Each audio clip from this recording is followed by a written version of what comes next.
Tahapan pertama, jihad untuk berdakwah. 3 tahun dakwah secara sembunyi-sembunyi. Sebagaimana yang sudah diketahui, Mekah merupakan sentral agama bangsa Arab. Di sana ada peribadatan terhadap Ka'bah dan penyembahan terhadap berhala dan patung-patung yang disucikan seluruh bangsa Arab. Cita-cita untuk memperbaiki keadaan mereka tentu bertambah sulit dan berat jika orang yang hendak mengadakan perbaikan jauh dari lingkungan mereka. Hal ini membutuhkan kemauan keras yang tidak bisa diguncang musibah dan kesulitan. Maka, dalam menghadapi kondisi seperti ini, tindakan yang paling bijaksana adalah tidak kaget karena tiba-tiba menghadapi sesuatu yang menggusarkan mereka. Kawanan pertama, sangat lumrah jika Rasulullah SAW menampakkan Islam pada awal mulanya kepada orang yang paling dekat dengan beliau, anggota keluarganya, dan sahabat-sahabat karib beliau. Beliau menyeru mereka kepada Islam, juga menyeru siapapun yang dirasa memiliki kebaikan yang sudah beliau kenal secara baik, dan mereka pun mengenal beliau secara baik, yaitu mereka yang memang diketahui mencintai kebaikan dan kebenaran, mengenal kejujuran dan kelurusan beliau. Maka mereka yang diseru ini langsung memenuhi seruan beliau, karena mereka sama sekali tidak menyaksikan keagungan diri beliau dan kejujuran pengabaran yang beliau sampaikan. Dalam tarikh Islam, mereka dikenal dengan sebutan As-Sabiqunal Awwalun, yang terdahulu dan yang pertama-tama masuk Islam.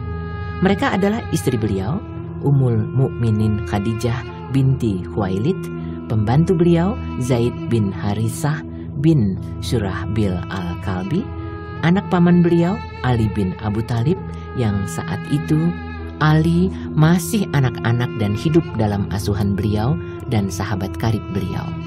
Abu Bakar As-Siddiq. Mereka ini masuk Islam pada hari pertama dimulainya dakwah. Abu Bakar sangat bersemangat dalam berdakwah kepada Islam. Dia adalah seorang laki-laki yang lemah lembut, pengasih dan ramah, memiliki akhlak yang mulia dan terkenal. Kaumnya suka mendatangi Abu Bakar dan menyenanginya, karena dia dikenal sebagai orang yang memiliki pengetahuan dan sukses dalam berdagang serta baik pergaulannya dengan orang lain. Maka dia menyeru orang-orang dari kaumnya yang biasa duduk-duduk bersamanya dan yang dapat dipercayainya. Berkat seruannya, ada beberapa orang yang masuk Islam, yaitu Utsman bin Affan Al-Umawi, Al-Zubair bin Al-Awan Al-Asadi, Abdurrahman bin Auf, Sa'ad bin Abi Waqqas Al-Zuriyah, dan Talhah bin Ubaidillah At-Taimi. Kawanan lain yang juga lebih dahulu masuk Islam adalah Bilal bin Rabah Al-Habsi, kemudian disusul masih banyak lagi. Mereka ini juga disebut As-Sabiqunal Awwalun yang semuanya berasal dari kabilah Quraisy. Ibnu Hisham menghitung jumlah mereka lebih dari 40 orang.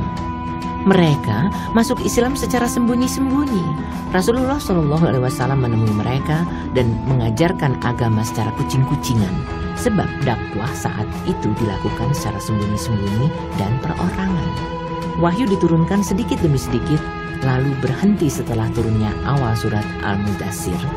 Ayat-ayat dan potongan surat yang turun saat itu berupa ayat-ayat pendek dengan penggalan-penggalan kata yang indah menawan dan sentuhan lembut sesuai dengan iklim yang juga lembut pada saat itu. Berisi sanjungan, mensucikan jiwa, dan celaan mengotorinya dengan kedustaan. Berisi ciri-ciri surga dan neraka yang seakan-akan kedua alam ini tampak di depan mata, membawa orang-orang mukmin ke dunia lain tidak seperti dunia yang ada pada saat itu. Salat. Di antara wahyu yang pertama-tama turun adalah perintah salat. Muqatil bin Sulaiman berkata, Allah mewajibkan salat 2 rakaat pada pagi hari dan 2 rakaat pada petang hari pada awal Islam, yang didasarkan pada firman Allah, وَسَبِّحْ بِحَمْدِ رَبِّكَ بِالْعَشِيِّ وَالْإِبْكَارِ. Dan bertasbihlah seraya memuji Rabbmu pada waktu pagi dan petang. Surat Al-Mu'min ayat 55. Al-Haris bin Usamah meriwayatkan dari jalan Ibnu Luhai'ah secara mausul dari Zaid bin Haritsah bahwa pada awal-awal turunnya Jibril mendatangi Rasulullah SAW dan mengajarkan wudhu kepada beliau. Seusai wudhu beliau mengambil seciduk air lalu memercikkan kekemaluan. Ibnu Hasim menyebutkan bahwa jika tiba waktu sholat, Nabi SAW dan para sahabat pergi ke tempat yang terpencil, lalu secara sembunyi-sembunyi mengerjakan sholat agar tidak dilihat kaumnya. Suatu kali Abu Talib melihat Nabi SAW mengerjakan sholat bersama Ali. Maka Abu Talib menanyakan sholat itu. Setelah mendapat penjelasan yang cukup memuaskan, Abu Talib menyuruh beliau dan Ali agar menguatkan hati. Orang-orang Quraisy mendengar kabar secara global. Setelah melihat beberapa kejadian di sana-sini, ternyata dakwah Islam sudah didengar orang-orang Quraisy pada tahapan ini. Sekalipun dakwah itu masih dilakukan secara sembunyi-sembunyi dan perorangan. Namun mereka tidak ambil peduli.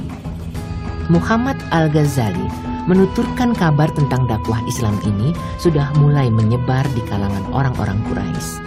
Namun mereka tidak ambil peduli sebab mereka mengira bahwa Muhammad hanya salah seorang di antara mereka yang peduli terhadap urusan agama, yang suka berbicara tentang masalah ketuhanan dan hak-haknya seperti yang biasa dilakukan Umayyah bin As-Salat, Qus bin Sa'idah, Anu bin Nufail, dan orang-orang yang lain. Tapi lama-kelamaan ada pula perasaan khawatir yang mulai menghantui mereka karena pengaruh tindakan beliau. Oleh karena itu mereka mulai menaruh perhatian terhadap dakwah beliau. Selama 3 tahun dakwah masih dilakukan secara sembunyi-sembunyi dan perorangan. Selama jangka waktu ini telah terbentuk sekelompok orang-orang mukmin yang senantiasa menguatkan hubungan persaudaraan dan saling bahu-membahu. Penyampaian dakwah terus dilakukan hingga turun wahyu yang mengharuskan Rasulullah SAW menampakkan dakwah kepada kaumnya, menjelaskan kebatilan mereka dan menyerang berhala-berhala sesembahan mereka.